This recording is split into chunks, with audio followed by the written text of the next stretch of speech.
go up here to image, and image size. And so right now,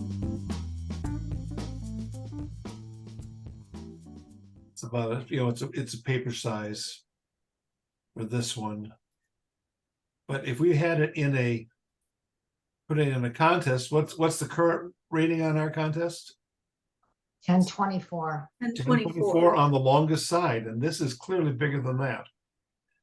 This is in ProPhoto and 16 bits, and none of those cooperate very well with the JPEG.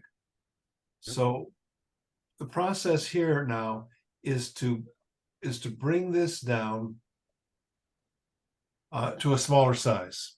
So I'm going to suggest that the first thing that you want to do when you've got it big like this is to resize it. So before I do that, we want to make sure that this one is safe. So I'm going to File, and I would save it as something else before I did the work I was about to do. But we're going to leave all the layers intact, even though, well, maybe I'll collapse them. Just remind me not to save it. So the first thing we're going to do is we're going to come up here and resize it. So go up to the image and image size. And our key here was 1024 on the longest side. That would be height in this image. This is in ProPhoto, and it is in 16-bit. So I'm going to take the height. They're linked together here, and I'm going to take that and make it 1024. Okay.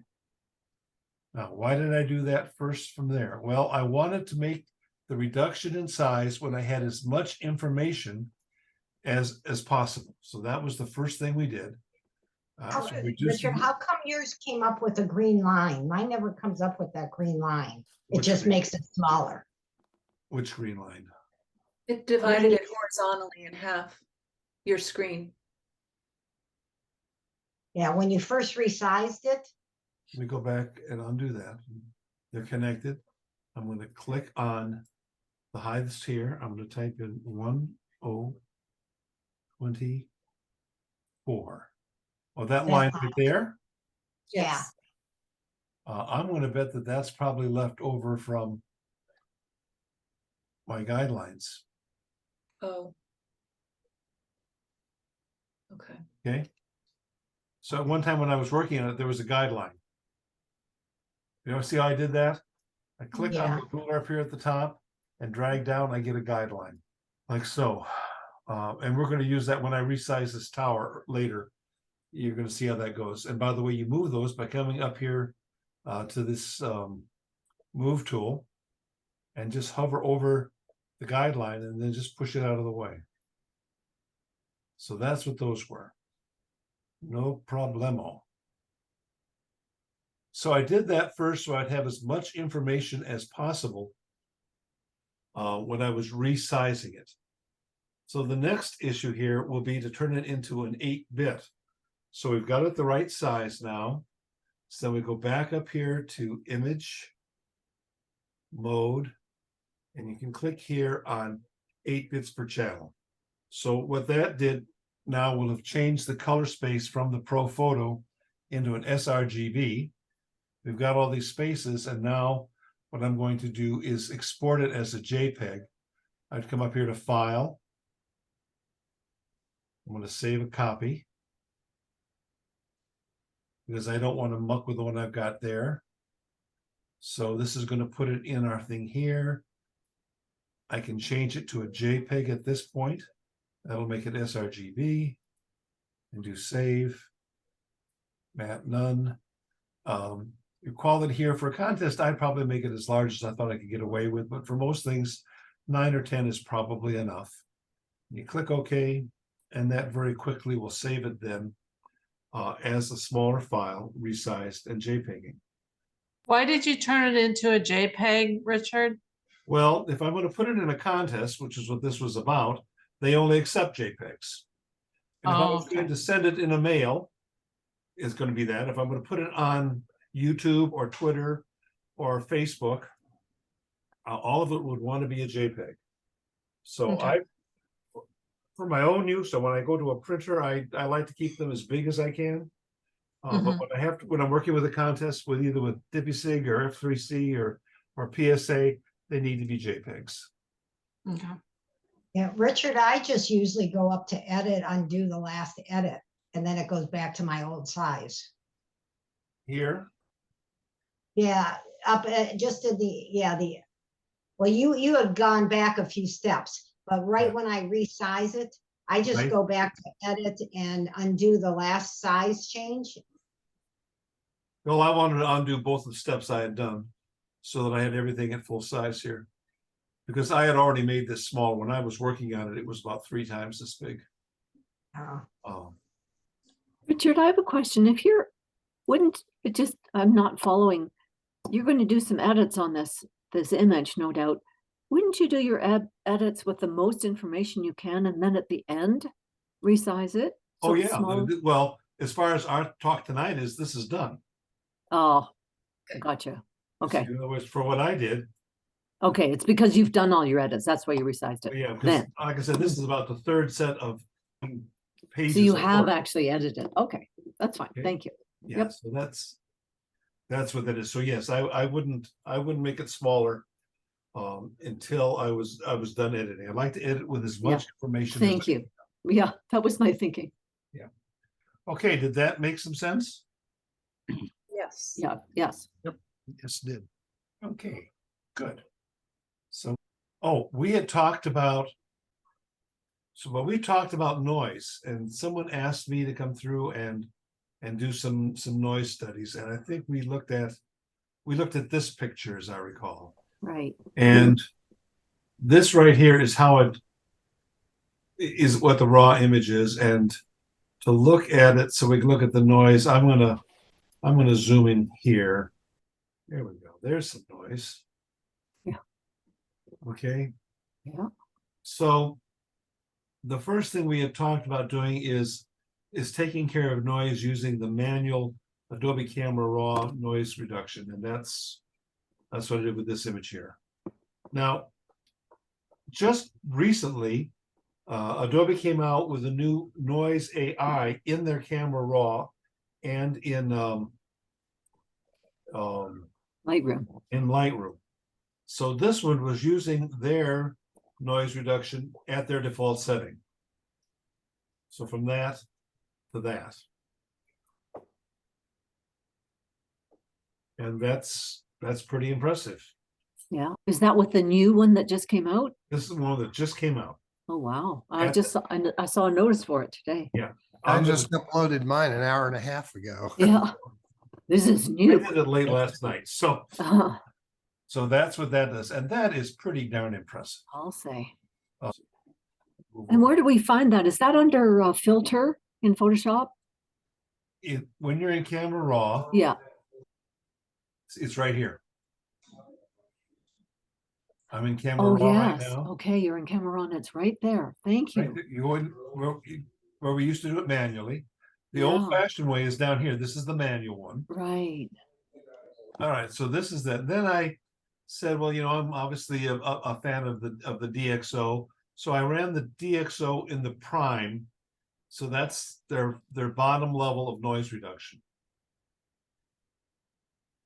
So that's from, and there's not a whole lot of difference between those two. Look brighter, that's all. Let me turn off the noise and see it, but it's still a nice rendition. Got nice stuff, Yeah. details. Yeah. Yeah. Then I ran. Go ahead. I followed a study by, I don't remember the name, one of the professionals, and he compared it quite seriously, and only nuances he could find that are different, one for better for the other. Yeah, that was Greg Benz. Greg Benz. Yeah. Okay, well, this is using their Deep Prime, which is their super duper. So let's, D Prime XD is the new one. yeah, that's what I'm doing right here. And because we had issues on that, someone says, well, can you run it with Topaz? And I had been a big fan of Topaz's, except that Topaz pales in comparison to either of the Yeah. so I tried it with their clear, And then I tried it with their low light one, which was a little bit better. Not as good Oh. though. I'm Wow. sorry? Not as good. No. So there's the DxO, Yeah. there's the topaz. So look at the rocks. Okay, and now I'm gonna take out the DxO, and now we're gonna go to the new Adobe denoise. So that's Adobe's, and Wow. that's Topaz's, and the Yeah. one that comes for free with your subscription, I think is doing a superior job. I do too. Wow, Wow. it's That's impressive. amazing. And you're And right, this- Virginia, it might be just a touch darker, but you could Yeah. But you always could brighten it. change that, I yeah. did, I to do that, I lightened the mirror. Without the Yeah. lightning, it looked like that. Yeah. Wow. But that's okay. Wow. Okay. You've got detail in those rocks on the lower, on the right-hand side. It's Yeah, amazing. isn't that amazing? Yeah. So I said, well, that sounded pretty good. So let's try it on something else. So here's so this one is an ISO of 2000.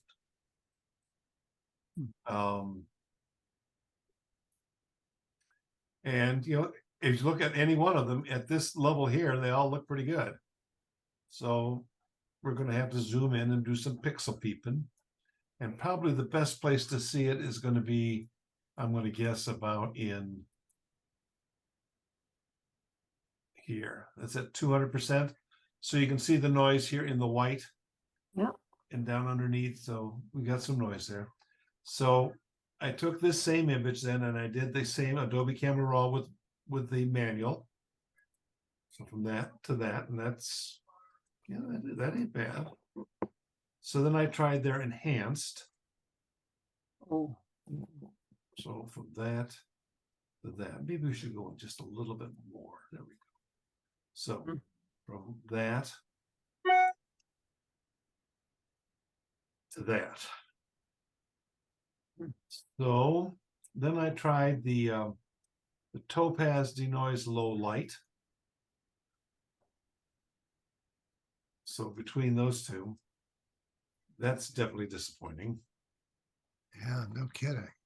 And there's from the original, but from the original, it was a great move. And then this is the DxO Deep Prime. Wow. So Deep Prime and then the new Adobe.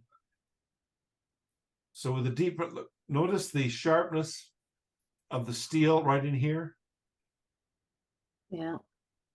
That's what I was gonna say. I think you get more depth in like in the shadows and more detail in the shadows than you do in some of the others.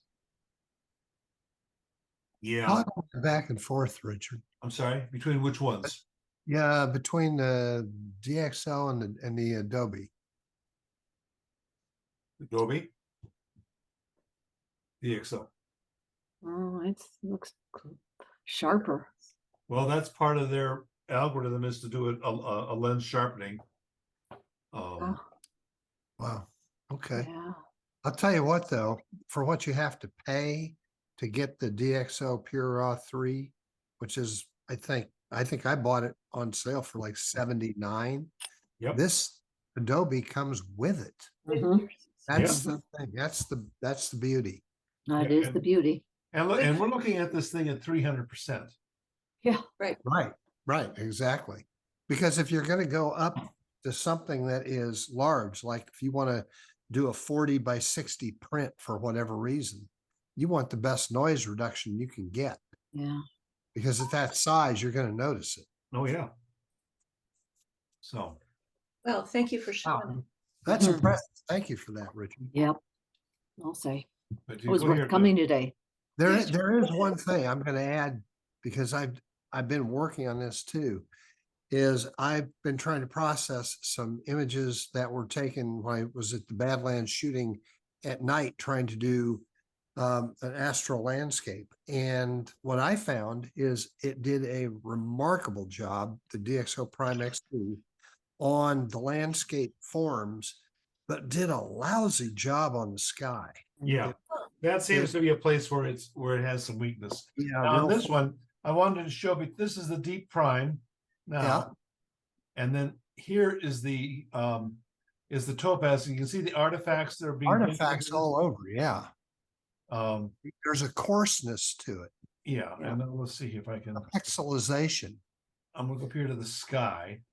So there's the sky. That's with the deep. So with the deep prime right now, that sky is pretty nice, and we're at 400%. Wow, look at that That's grain. that's how it started out. This would be the Adobe Enhanced, which has a very nice sky, but there's still some blotting. There's- You can see it. Yep. Yep, I do. The topaz just doesn't even come close, but the prime seems to take care of it, at least in this image. Wow, it does. Richard, Yes. just food for thought. I was watching a video done by Matt, and he did a comparison between Topaz and the AI and denoise. And he concluded, and I don't know if he's talked to Topaz, but he thinks denoise is on the way out, and photo AI is going to be the all-in-one go-to. Yeah, Yep, yeah, I think so. I think so too. That's the impression of the writing on the wall. Yeah, I watched that too, Dale. Yeah. Me too. All right, well, that kind of gave us a smattering of how this stuff works. Main business at hand, and that was to talk about brushes tonight. So before I change gears, any other questions or discussion?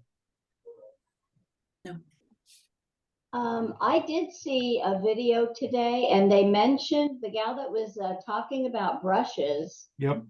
mentioned that you can get free brushes from Kyle Webster. He Yep. sells, Yes. but he also has them for free. Yep, we're On gonna talk they're about on the that. site.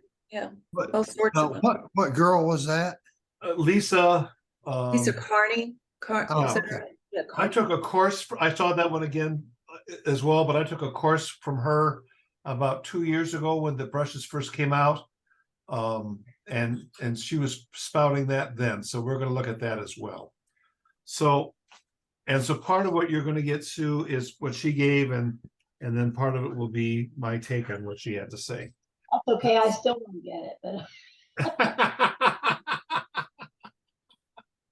Oh, God, golly, brushes. Richard? So, the name of this picture, by the way, was Pretty Girl with Long Hair. That's original. I thought so too. Very.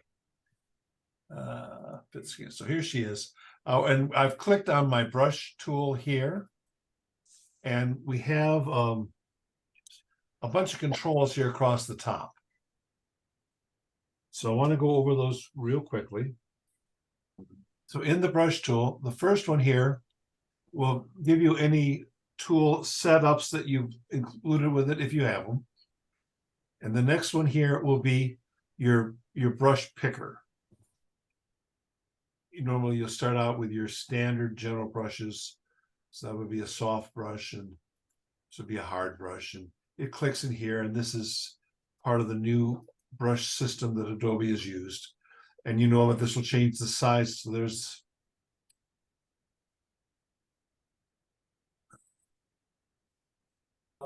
so here's the brush, and you know, of course, that you can use your bracket keys that are there by the letter P to make it bigger and smaller. And so that information is right here. So that's the size of the brush. And this is the hardness of the brush. And over here we have a map of the brushes that are on my system active, which is an awful lot. And how many of you, these numbers in here, anybody know what that is? No. That's the size of the brush that was made. The size. Okay. So if we clicked on here, the size of this brush is 488 pixels. The size of this brush is 495 pixels. So did you save them all as sizes? Because mine, they'll change and it just saves the last size that's there. Yeah, well, that's Sometimes it'll save a couple of them, but yeah, well, on mine, because it's just has all the shapes. I'm looking at the settings for this particular brush. And but that's what these numbers here are for. They're just the size of the brush when it was made. Okay, so get rid of that for right now. So we've talked about the blend modes. So you can take the brush and have it do its work using the same brush mode as you have in your layers palette. It just affects the work that the brush is doing. By the way, this clear button here on the brushes, it turns the brush that you have into an eraser of the same size of magnitude. So you don't have to go in and erase and go back. You can just click on that, and that same brush becomes that same brush shape, but as an eraser, which is kind of fun. Yeah. So mode, we're all familiar now with the opacity, right? Opacity is putting the paint down, and it puts it down in that amount as long as the button is pushed down. You can go over it a dozen times, but if you have the mouse button pushed, it won't change it.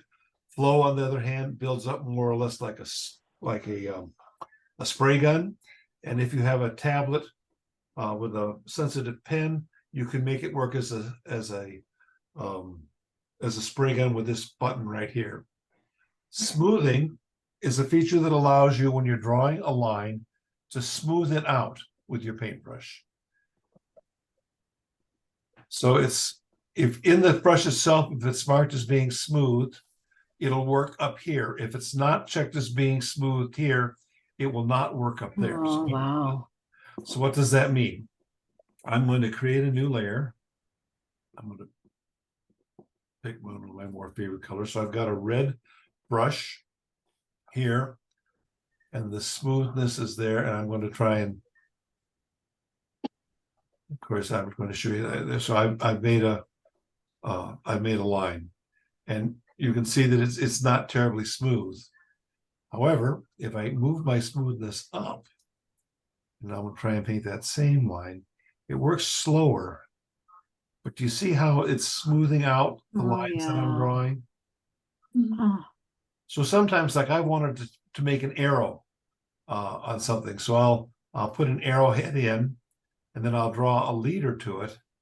So with smoothing on, I get a nice even arc. Yeah. If I had smoothing down to, there it goes. If it's smoothing down to nothing, and I tried to do that same thing. See how the bumps in it? Yeah. Yeah. So that's Tricky. Isn't that fun? So that's what smoothing does. And you've got some options there with that toolbar there. You've got the angle. If you have a sensitive pen, that's what this implies here. This is for pressure sensitivity. This is one that allows you to mirror the work of a line. So as you're drawing a line in, it'll actually mirror it across a building line. I don't know how any of us are going to use that in photography, but that's what that tool does. Okay. So did that confuse you too much? No. Nope. Good. Import brushes, get more brushes. Click on get more brushes. Did the Adobe site come up? Not yet, No. but that's how I did it when I did it before. Okay. So when you click on here, you can download Kyle's brushes, and he has about 1,200 brushes in the set that they'll give you. Really easy way where you just drop that set into the Photoshop icon on your desktop. Just drag it in. Just loads right in. You don't have to do anything else. So that's where you pick up those. I said Sorry, that. Virginia, do you mean on your taskbar? Yeah. Where you've got the taskbar and you've got. Gotcha. Your Photoshop icon there. Yeah, it's okay, thank you. Yeah, it's super. I didn't know you could do that. Here on the gear. Yeah. It comes down here. This is where you load in pools. There we go. Yeah. So get more brushes. Mm-hmm. And I suppose, in fairness, so anyway, these are part of the sets that come with that. Just a whole pile of brushes, mostly ones that are set up for for painting and doing graphics work, not so much for photographic work. Although we're going to make a couple of brushes here in a few minutes. So that's where those come in. So does that pretty much make sense? Mhm. There we go. So this is a bunch of lightning that I've gotten from many various places, some of it just as public sector. So we can take a piece of lightning. All right, so here's a piece of lightning. And this is pretty well done. Once Yeah. you have lightning and you've got your lightning done, and this one we've just taken the background and erased as many pieces as we could. So we have the lightning on a black background. We take that and we Command or Control I it. We have the lightning now as a black line on a white background, and the black line will create a brush. And the way you turn this into a brush most simply, right here, see it says Define Brush Preset? And what's that under, Richard? Is that under It's edit? under Edit. Yeah, thank you. And you click on that, and it'll ask you what you want to name it. And this way, I'm just going to name it Lightning Bug and Disable. So that's the name for it. This is the size of it down here. Click OK. And there's the brush right there. Cool. So let's Richard, can I ask what you might use that for? sure. You do it Quickly. for putting lightning into a picture. Oh, literally. Literally. Oh, So I'm going to do it right now. I've got my Oh, brush. It's okay. been picked. I'm going to oh, click on okay. this. I'm going to now see. Here's the size. Remember, I told you the number was the size of the lightning. There, it's 3994. That's a big piece of lightning. Yeah, The deadly one. yeah. So this is like for a composite. Yeah. Well, Oh, there. Let's make it like white. your haunted house.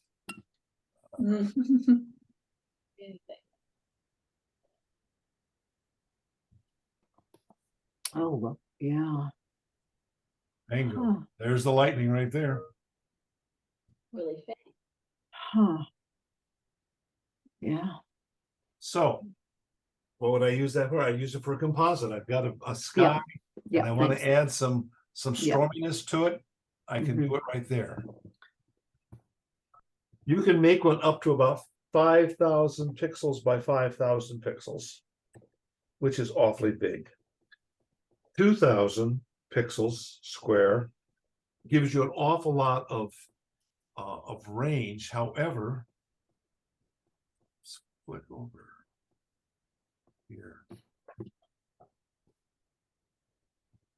You notice if you look in the brushes that you got from Adobe, their size, you have some that are real big, but a lot of them are in that 500-600 pixel range, which works well for a lot of work.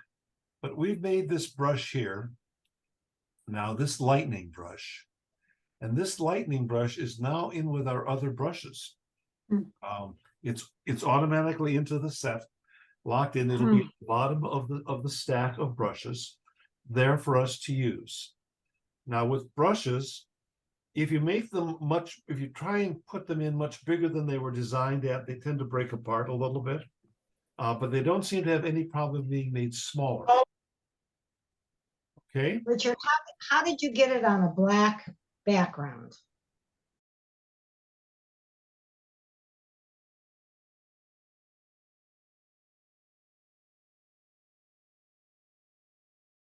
Now there's 3 pieces of lightning right there, right? Yep. Okay, so what I'd like to do is I can make 3 brushes out of this. Right. Out of this picture. So what is it we want to do here? Well, Down the black. let's just open it. So now I've got it in Photoshop.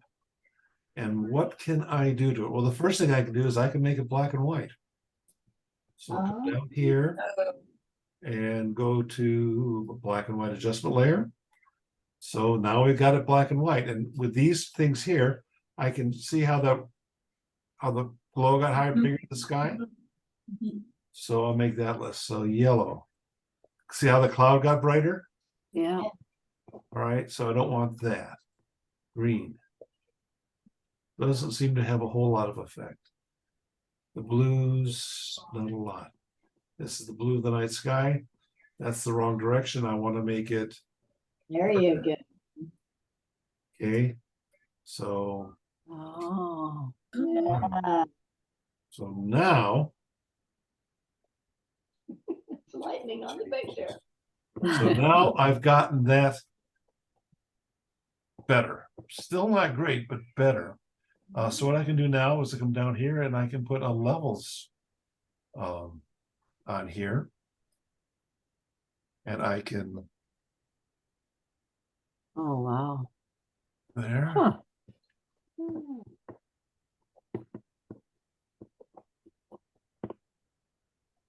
So now I've got a Huh. couple pieces of lightning here. Click back up on that. Maybe we got a little aggressive there. Kind of like these little trails in here. Okay. So what could I do here? Use a brush and darken it. Yeah, exactly. Yeah. Or And- clone it. And when we do the girl, we're gonna do that because we're gonna Yeah, steal some hair from her. So I've got this layer here, and I can zoom in here.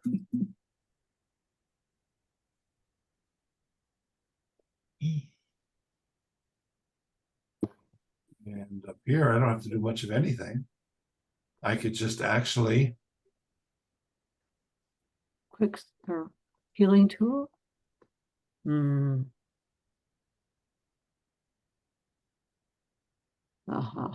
with black. Uh-huh.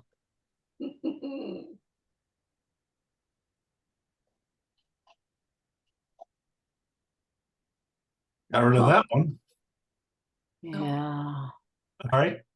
You make it sound a lot easier than Lisa, but she also talks about 5 times faster than you. He does talk fast. She is a speedy lady. Yes. You should have been with her when this stuff first came out, and she was discovering it as she was teaching it. That was a trip and a half. So we make that, and we're going to come over here. We've got this piece of lightning here, so I'm going to select, deselect, view. I'm going to come over here, and I can do what I want to fit the screen. And I'm going to take my crop tool. Mhm. Yeah. Drop it. Don't need anything over here. Bring this up to here. Down to there. Drop it. So there's a bolt of lightning. Yeah. And you can take as much time as you need to. How big is this sucker? Image size. Yeah, well, it's 640, so that probably is going to be good enough for most of our stuff. So there's no reason to change it. Mhm. All right, now, if I made this into a brush, the black part becomes the brush and the white part becomes the void, and that's not what I want. Mhm. So, Reverse. yeah, that's all I'm going to do. I'm just Yeah. going to go here and go Command or Control and the letter I. Yeah. And there I have a piece of lightning. Right. I come up here to Edit, define Brush Preset. Mhm. Remember, it was 641. That was the length here. That's all that number means. And it's going to save it as lightning 5-1. Okay. There it is. There's the brush. Wow. Now, if I If look you- at something, gee, I've got these pieces down here that I missed, and I can go back and clean it up. That's what that would do. Huh. Cool. So here is the brush we just made. Lightning 5-1. Here is the brush that I made a few minutes ago. Yeah. Hug April, right there. Yeah. Here is the one that I made this afternoon called Hairlock. And I haven't moved it in yet. So that's how we make it. In a few minutes, we're going to make a dodge and burn brush. because that'll be useful. That's a good, useful tool, and we can teach some things out of it. So far, so good? Mhm. Yes. So when you've got making your brushes, you need to decide what you want to do with this thing. Is we have different kinds of brushes. Like you got the brush tool itself, which is the one we're used to, the pencil tool, which simulates a pencil. The color replacement brush doesn't really work that well, I don't think. And you have a mixer brush that kind of combines the information on one layer with the color information you selected. So it puts down paint and it mixes it. So these are standard brushes, and when you use a brush, you're normally flowing from one spot to the other. Another kind of brush, which we just made, is a stamp brush. And a stamp brush is intended to be used once, like a rubber stamp. That makes sense? Yep. Yes. So if I paint with this, Like a signature. see here, I'm painting with this. Did you see that? Hmm. Actually, I could use that for hair, but that was supposed to be lightning. So do it as a stamp. Just hit it once, then I've got the lightning there. Could you use transform and make that sort of bigger or something? Sure. Yeah. Yeah. You can make it transform, you can move it, you can scooch it, Yeah. you can roll it around. Yeah. Because it's just now a glob of paint. Yeah. Right? So let's do that. Let's And you can change the angle, can't you? yeah, you can do all kinds of stuff, and we're going to do that too. But for this one right now, we can just take like that, angle, edit, transform, do free transform. Yeah. Yeah. And so now I can move it Yeah. around, I can Yeah. twist it. Yeah. I can That's cool. do all kinds of things with it. And if you go back here, hit enter. Come back up here to edit again, transform. I can now I can warp it. So this, see how I can Yeah. run Yeah. it, which is how we're going to fix eyebrows when we have those. Oh. Okay, see how that works? I can twist it around backwards if I want to. Huh. So we have all that ability, because right now it's just a pile of pixels, a pile of paint Yeah. that we're using. Huh. Okay. So what else do we know? Well, what we know is that I probably have 3,000 or 4,000 brushes. Jeez, Richard. And the problem is I don't know what the hell they are, so I end up not using them. Mm-hmm. So Adobe has come up lately. And have you seen this new setup here, where you're allowed to put them into folders? Yes. So you put them into folders, and then you can click on them. So these are your standard brushes right here. And then I have a form that I've started to collect those brushes that I am using a lot or often. Huh. So my dodge and burn brush is up here, and my fog brush that I've shared with you in the past is there. And then I have brushes that I've built, like the ones I've just done here. So I've got the ones that I've built for Pug with you. And then I've got the fog brushes that we did together. And then I have some brushes for my Wacom tablet that I would use with it. And then I have here my collection of signatures. So it's got my signature in a couple of forms. And it's got, I did some work for a guy, and I've got a stamp for his signature. And I've got a John Doe for when I'm doing teaching examples. So those are signature brushes that I've made. And then I've got these brushes that I created for hair. Okay. Uh-huh. Now let's look at long hair here. I can change the size of how big that picture is here to get some idea of what it looks like. I can also have in more information. So if I do this, this will also show what it looks like when I'm using it. Okay. So these here are just the brush tips. and the brush name. So for this, I don't usually show the stroke. Hmm. Okay, so then you have a chance and you should be able to load in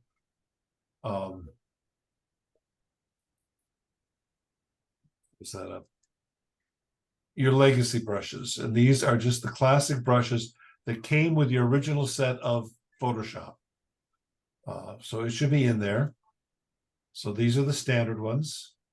And then all of these should have come with your original Photoshop.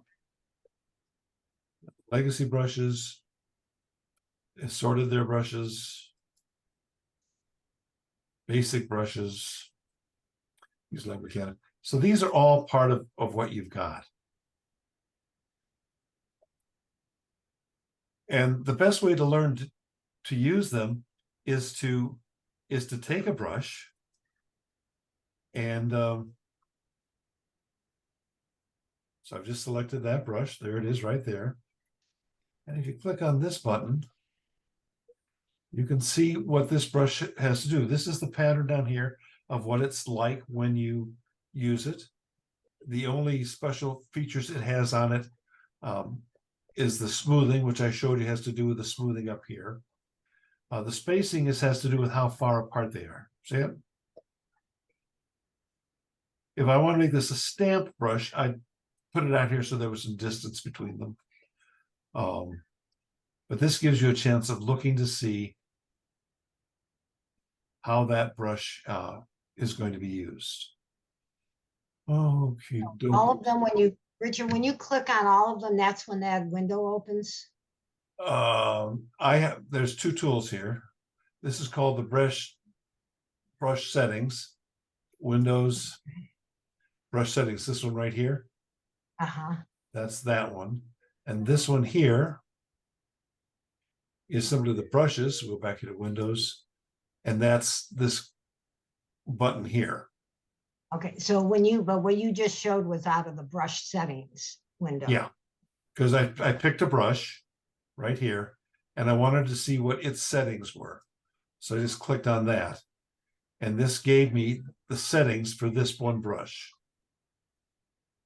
Okay, and then that's when you can move the spacing. Yeah, we're going to do a lot of funky stuff with this pretty soon. All right, have I confused you all too much yet? Yeah. Well, as long as we're right here, you've got all of these things here, these tools, and those are all things that you can apply to a brush. So let's see if we can. Yeah, I told you there's a pile of brushes in here. Yeah, I'm confusing myself here. So you've got these brushes and they're in folders. And you can move them. So let's say here, for example, that we just made this brush for lightning right here. I can take this and I can drag it and put it here in the Richard custom folder. There it is right there. So it's in there, and then I could put it into a subfolder in there if I wanted to create one for lightning. And so let's do that. Lightning would be a custom brush. So I can come up here and I can make a new brush group. And I'm going to call it. Makes it the folder. Did I spell that close to right? That's correct. Good. So if we go back up here, where did it go? You made a group. It's down here. Right here. I'm going to move it up and I'm going to put it in Richard's custom. And I'm going to take this lightning one that I just made and I'm going to put it into there. So now it's not taking up any space, but I say, oh, I made some lightning. Let's go find those. There it is.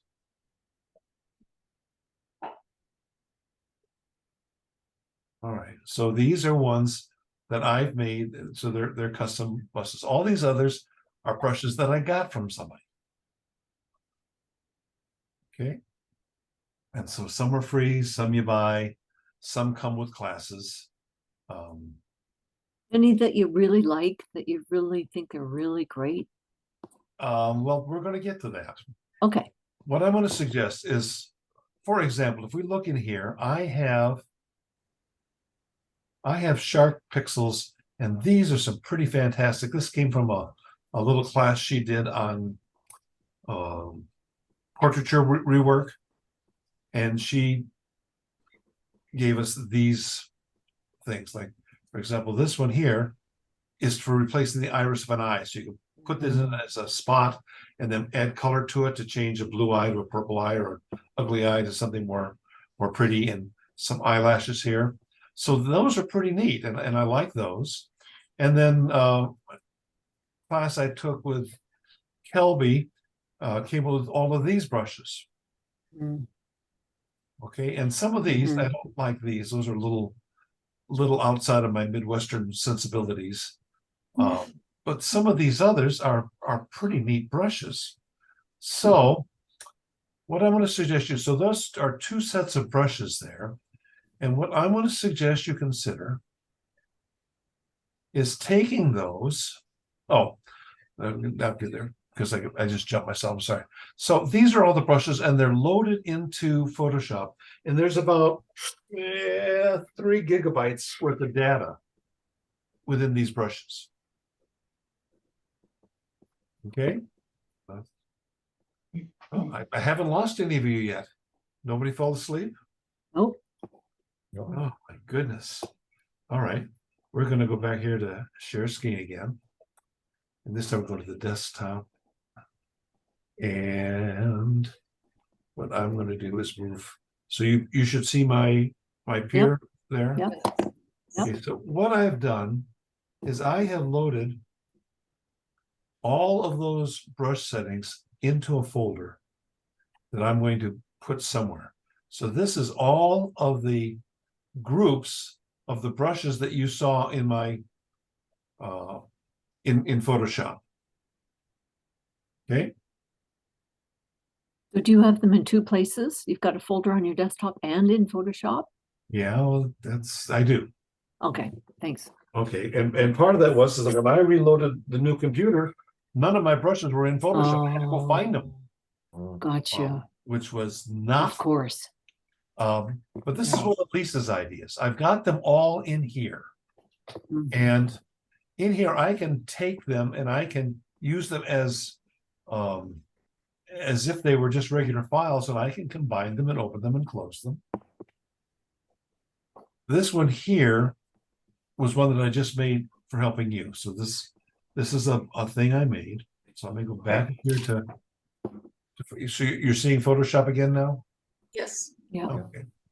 So I'm in here. And what I did is I made a folder. I can show you. So I did a folder where I combined Lisa's and Scott's brushes. So I'm going to go up here, File. I'm going to import brushes. So this is in my new brushes set. And we had that brush that was called Beauty Retouch RT. See it here? Click on that. I'm going to open it. And that brush, or that collection of brushes, Right there, the bottom. It's the very bottom. Beauty retouch. oh, I see it. I had the zoom control bar was over it. So here they are right here. Click on this, and we open that up.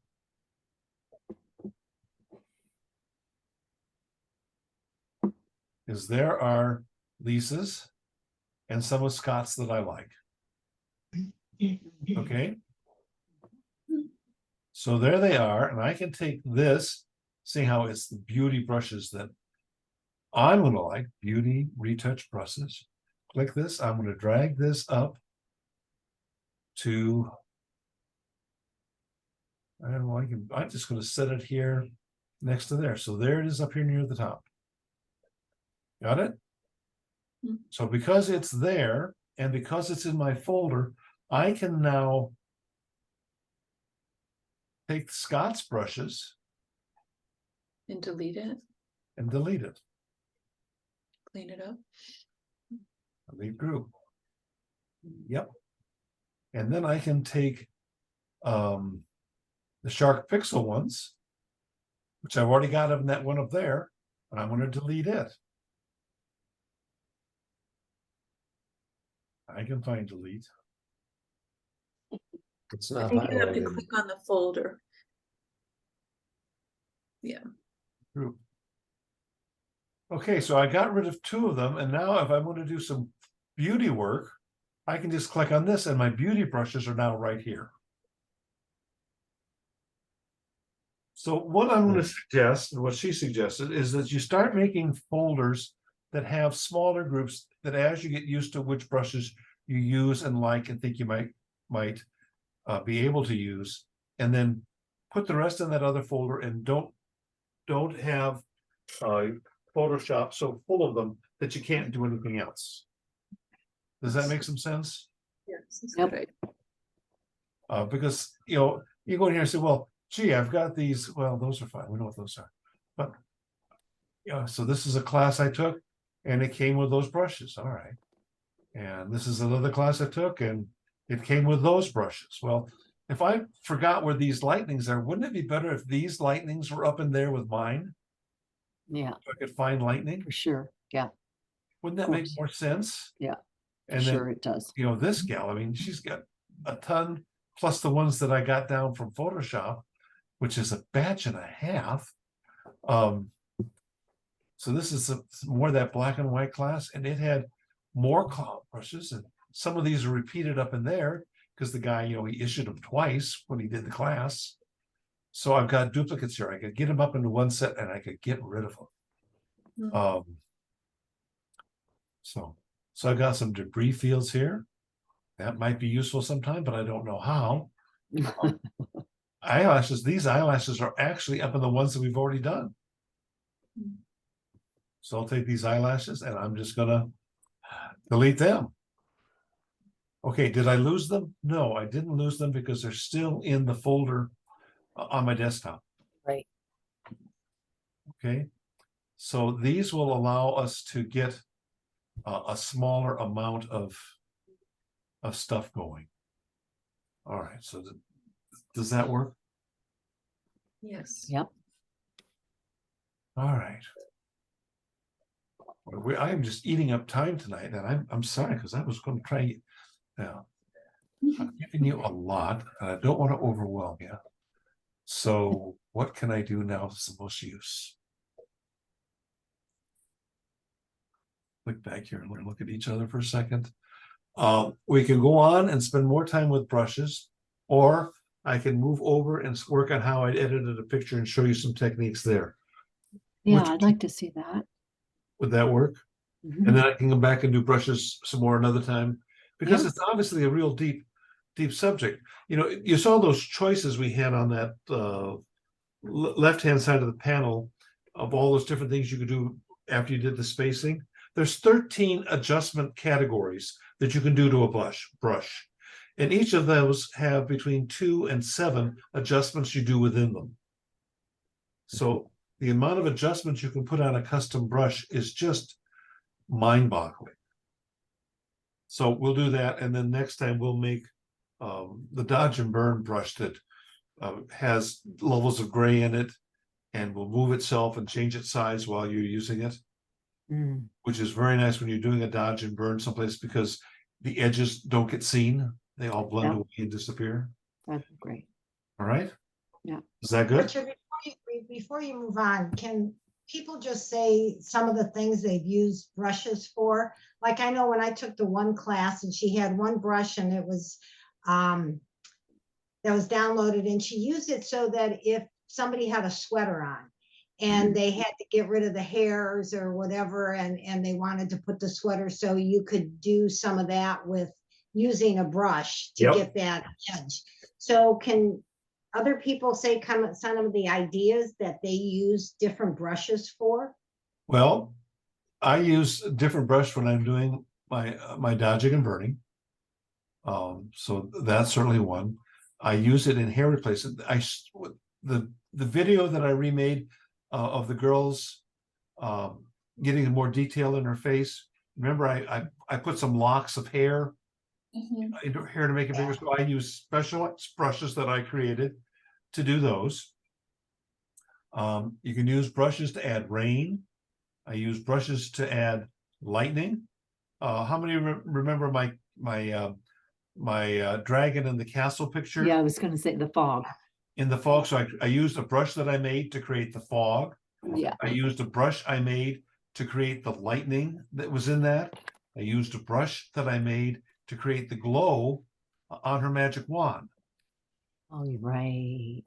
Oh, yeah. Right. I remember Okay. that. So You can use it cloning you can use the in brush a size way to that clone. you don't duplicate what you clone. Oh, that's a good idea. Cloning. As it turns and moves, you can do that or change its size. Mhm. You can certainly do it for, well, you can use it for racing and you use it for cloning and things. And remember I told you you want to use the biggest brush you can get away with the softest edge so that people can't see where you did the cloning. Well, if you can take an odd shape that changes while you're working it, the chances of them seeing the line diminish. So you can use a special brush to add well, facial hair. I mean, yeah, I got a bald spot in my beard. Well, I have a brush that kind of looks like hair because I made it from hair, and I splot down in some beautiful blonde hair into my beard because this goes with my eyes. What else? You can use I can make a brush that looked like a leaf of a tree up in here, and then I could take that leaf and I could put that into a spot. If I didn't want to use a clone stamp, I could take individual tree fronds or palm tree fronds and stick them into the photograph. If you're into painting, and that's those Kyle brushes that are the free download, are all made to simulate different kinds of painterly techniques: watercolors, oils, pastels, grunge, different kinds of pencils. I use a different brush when I'm trying. I've got a series. You've seen the chalkboard that I put up on the videos. I start out with a chalkboard, and it's got some chalky looking writing on it. I have a brush Oh, yeah. that looks just like Like the chalk. chalkboard letters, so that if I wanted to draw an image on that, it would look like I was doing it with chalk. It would break up and do it. So all kinds of things. When you're doing beauty retouching, those eyelashes, you can take someone who's got, let's see, I read a thing, I read a thing the other day that Elizabeth Taylor, big fame, besides being gorgeous and rich and all that other stuff, is she had a row of double eyelashes. Did you know that? No. It's a genetic thing. It's a thing, but she has them. And I want to say like 4% of the population has double eyelashes. Well, guess what? If I want to make you glamorous like Liz Taylor, I'm going to give you a second set of eyelashes, or eyebrows, right? I don't So want two eyebrows. I'm sorry. Well, I we can don't do. want two. So remember, if we looked into that thing, there were eyebrows in there, eyelashes, the cornea of the eye. Did you notice that? A lot of times our eyes are just kind of But if I could put in a glowing green eye that looked like a real iris, wouldn't that be neat? Especially in my dragons. And understand, I am not bothered by reality. It's just way overblown. Remember the saying from the 60s, reality was only for people who couldn't handle drugs? Oh, well. Okay, so shall we look at a picture and see what I did? Mhm. Yes. All right, so we're gonna go back It's our here. favorite. It's our favorite thing to do. So I tried a technique here of saving bits of these as smart objects, and it wasn't terribly successful. Evolving image. If I want to take an image and work on it, and have bits and pieces and locks on it. I've taken to creating folders when I'm going to do an extensive amount of Photoshop work and something to get it out from Lightroom. So if I click like on this, which is what we're in here, this is the images and where I've been storing the images to create the picture that we're looking at now. Okay, and they're all stored here. And when I get to a point where it's making more sense, then I can put that back into Lightroom to keep it stored. But while I'm working on it, I put them here because it's faster, and I'm not using these pieces to close up everything that that you needed. So we have 2 images here. And by the way, this was made it down to 11 by 10 because it was a huge file. And so you can see the number of. So this is a smart object. And what happened is this church was in a like many European squares. It was not set up with photographers in mind, and certainly not with tourists.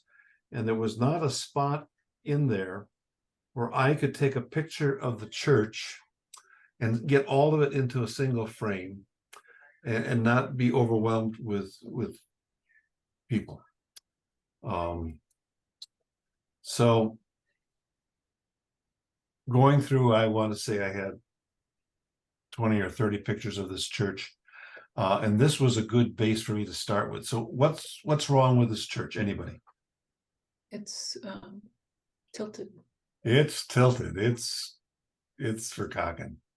So what I did was I ended up using the transform distort transform, and I used distort to try and straighten up what I could. And you just stretch things around. So what a trick to using that is bring over a guideline and set it to something that you want to be straight. And I straightened up the photograph for this tower to be straight, which means that this tower here ended up being pretty straight. But it began to break down in here. Can you see how those walls are pulling out?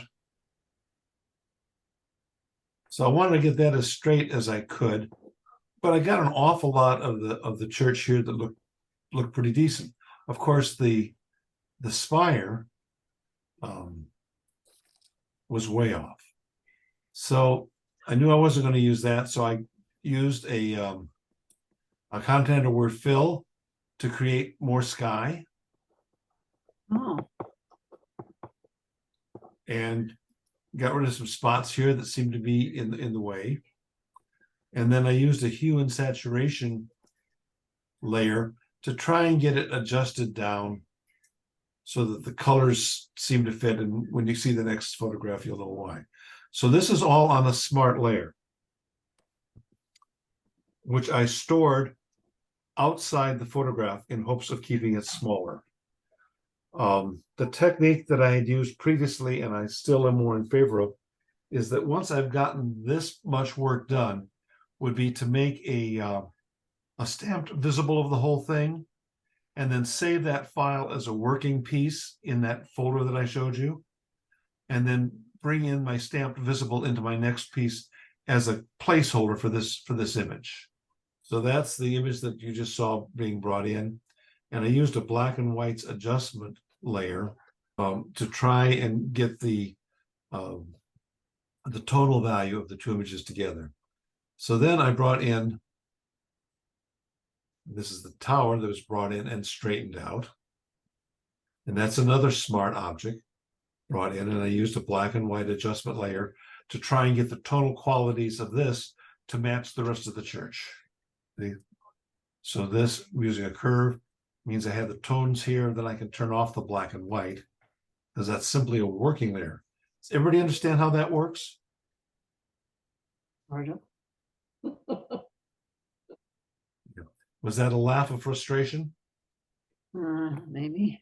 I'm kind of lost. You're Yeah, lost. I'm a little confused with the language. All right, so let's go back. I had a picture here, Right. and then I brought in the tower. Richard, I'm sorry.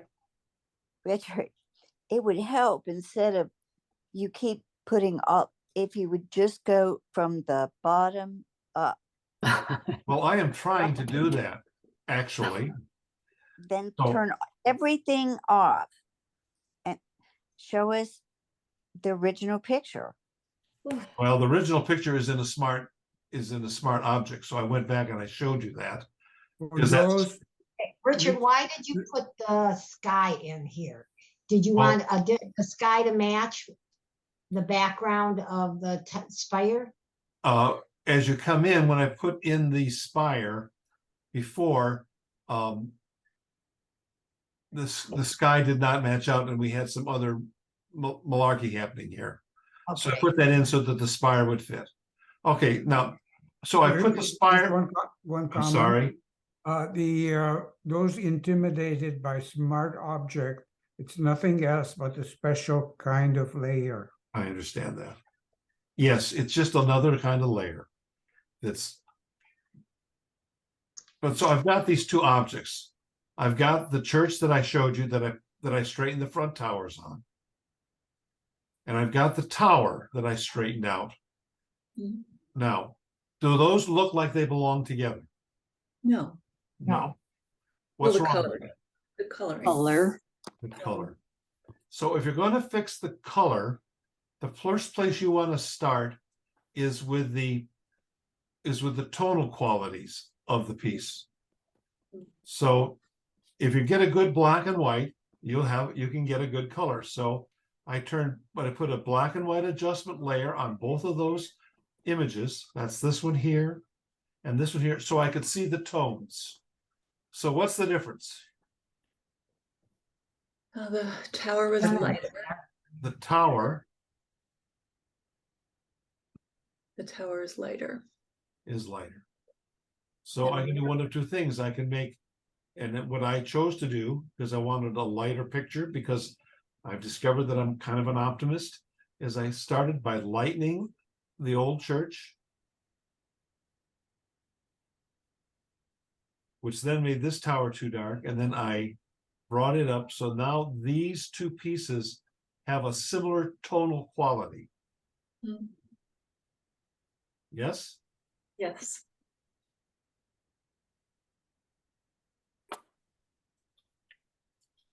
Mhm.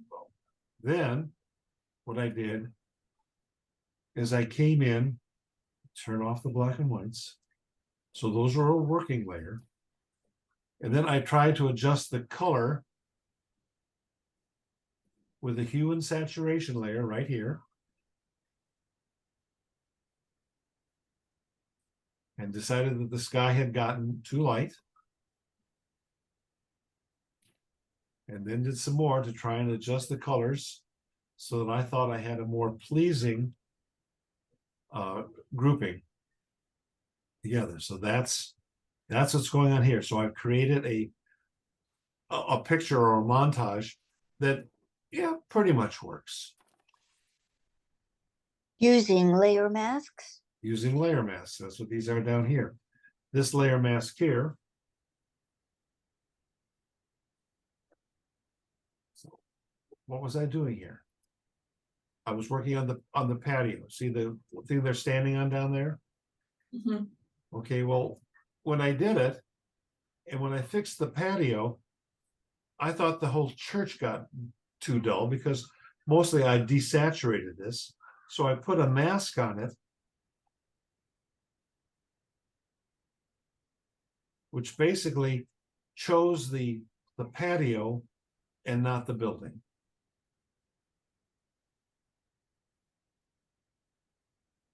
So that's what that one. And then I took all of that information and I turned it into a group. And that's simply to clean things up. Okay. Then what I noticed was that the roof seemed to need more definition and more color.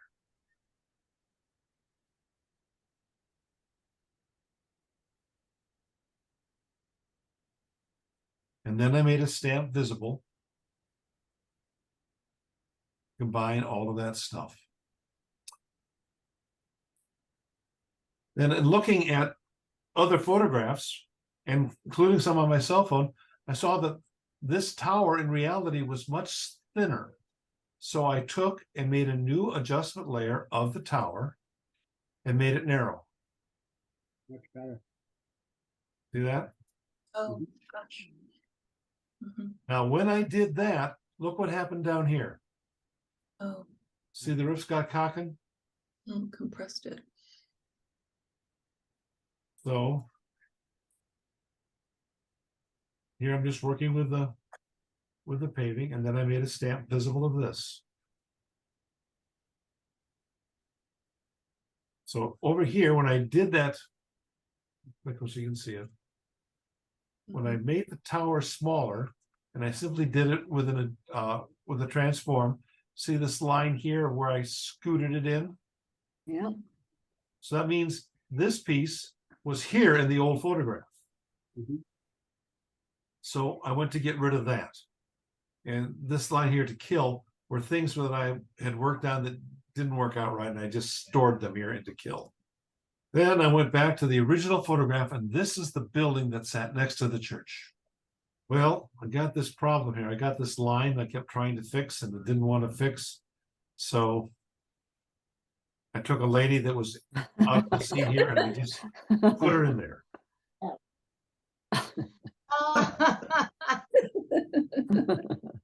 It's a good idea.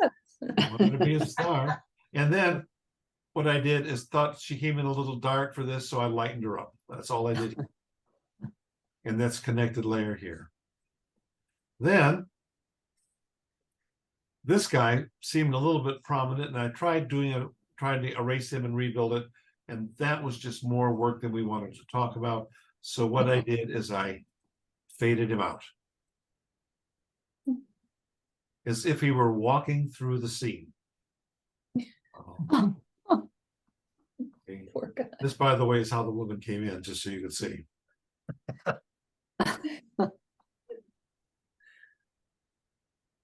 So then played with some contrast and brightness. And then I have shared with you in the past this mid-tone control action, which basically just takes the mid-tones and gives them more contrast. And then I just have learned that I like things warmer. So I used the photo filter, which is the warm one. This one here, and this is the default at 25%. And then I didn't particularly care for what it was doing to the roof, so I put a mask on it. Okay. All right, so I've got this built up. I've got this doing. So I tried brightening the center using that technique where I use a curve layer to add more brightness to it. I didn't particularly care for how that turned out, but I did put one to darken the other sides of it. So that's how I put that together. And more time than I like to think. Now, why did I go through all this? While I was on the trip, the boat that was on held about 250 people, and there were 3 or 4 of us with large cameras. Everybody else was using their cell phones. And a lady came up from San Diego and asked me if I would send her the picture I took of this church, to which I said arrogantly, "Of course I will, my dear." Oh. And then I got home, and as soon as I got home, there was an email from this lady saying, "I'm the gal that you met on the church. I'm looking for the picture of the church." Well, I opened up my, I'm sorry? 20 hours later. Just about. So none of my pictures were any good at all. Well, she'll be delighted. So let's click. So when I went back, I had to do some of the things. So that's fixing the sky. Wow. Okay. And then there was the line up here in the sky. Let's see if we can see that. from piecing things together and moving them. See the line? Mm. So I did the line with a very small. She wouldn't have seen the contour line. with a Oh, that contour one. fill, so now the Mhm. line goes away. And then, because somebody had asked me, I did a Nick color effect here. Let's see what that looks like, screen. Nick color effect. Hmm. Okay, and that got this more postcardy like picture here. Yeah. All right, so how do we do that? I come to here and do a stamp visible here. Go up to filters. Go to my Nick collection, Color Effects Pro. So you've got all kinds of filters that comes with this. And I find the most useful for my work is going to be my favorites are this here, the contrast only. I like the darkness and thing. Detail extractor helps pull more of the details out of a building. Glamour glow, which gives you a little bit of a glow around the edges. Fog. Nighttime. Pro contrast and sunlight filter, which gives it a nice 50s postcard kind of a look. So I said, gee, I think I like that. So this is the skylight filter. And then I can decide how much of that I want to add to this. And I'm saying, that's kind of 50s postcardish. Now, if I want to add another filter to it, I click down here to add filter. And I'm going to click contrast only. Okay, so that brought in, it enhances the shadows and the lights. And I can set down how it operates. That's probably too much. That's probably okay. That's standard. I can change the contrast.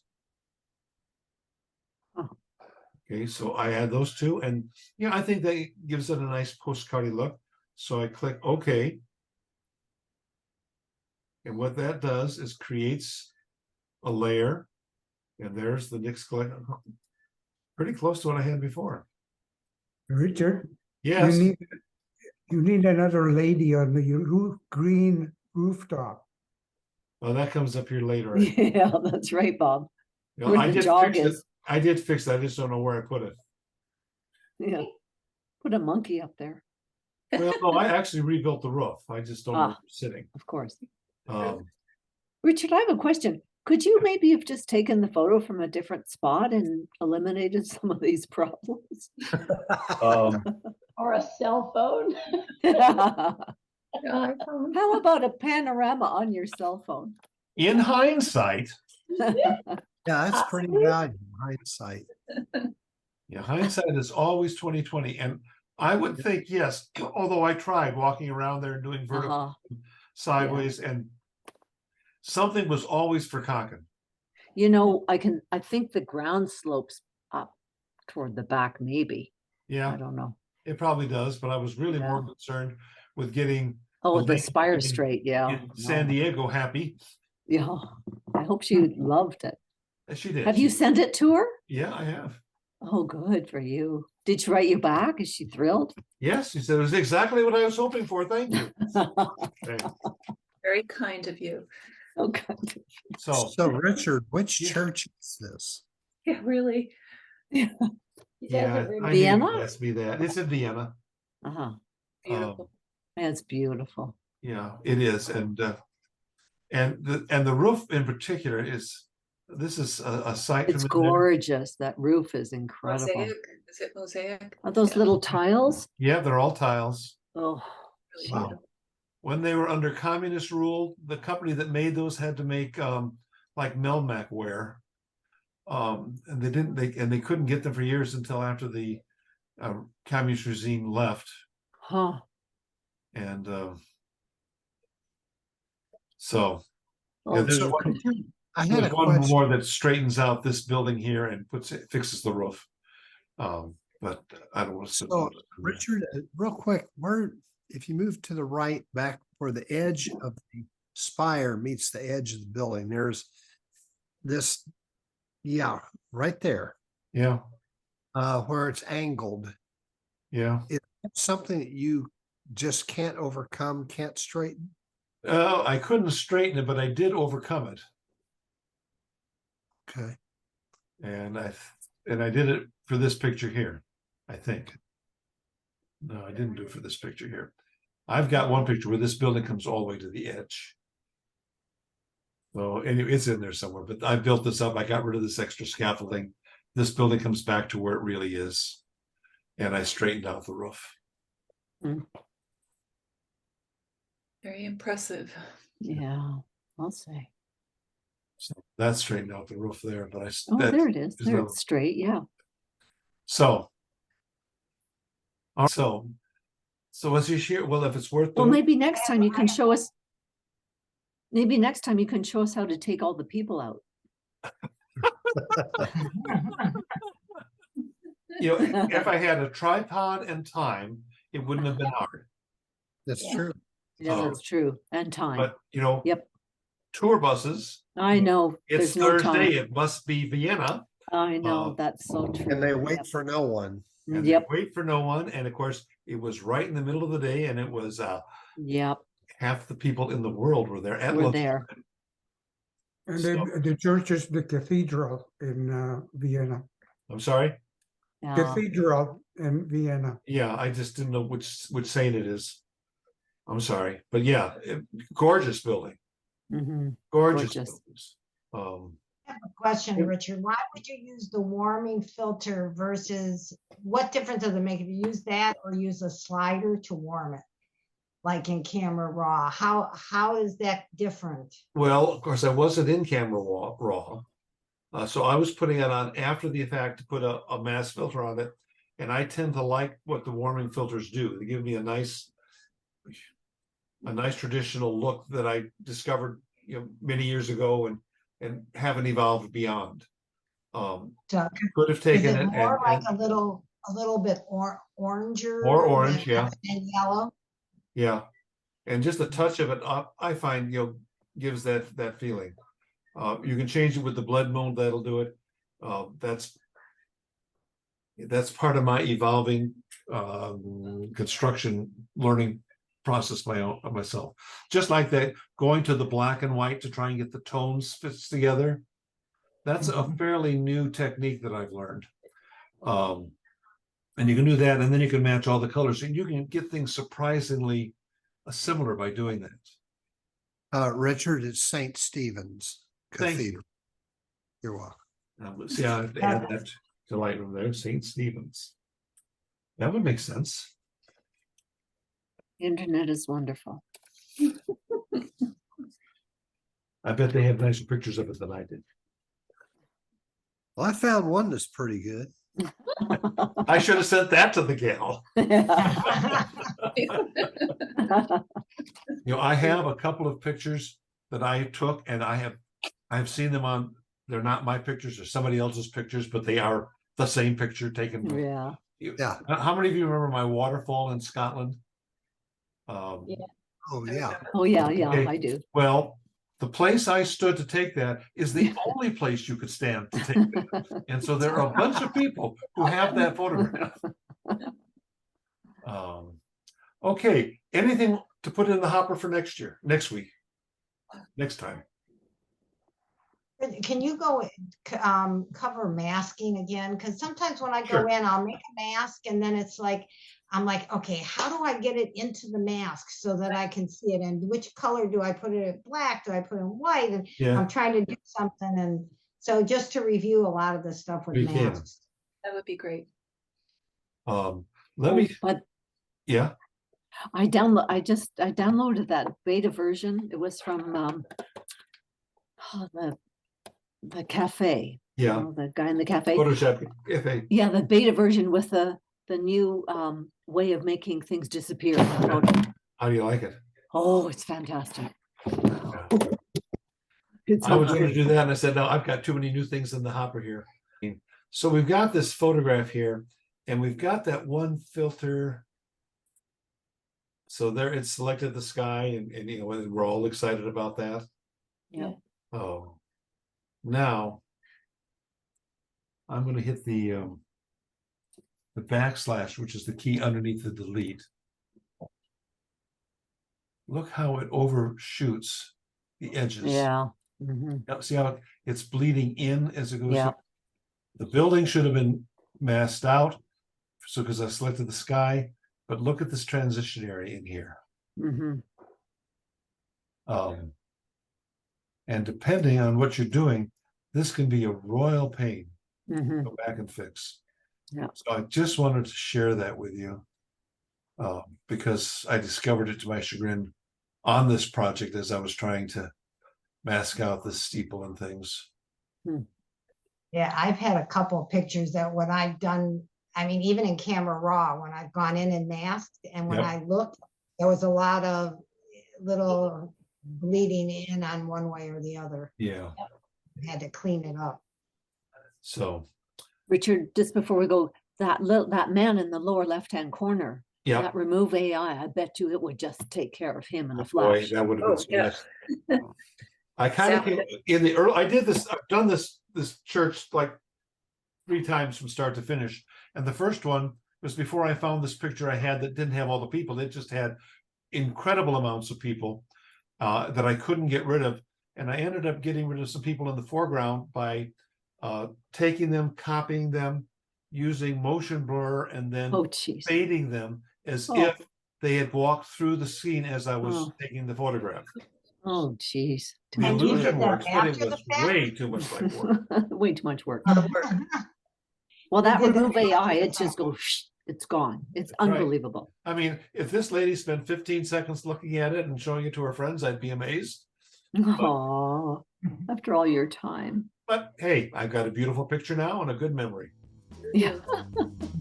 Thank You you, all have a Richard. Thank you wonderful so night. much. Thank you for spending it with me. And It's fun. have It's a great. great Thank you night. so much. Yep. See you next time. Bye-bye. Bye.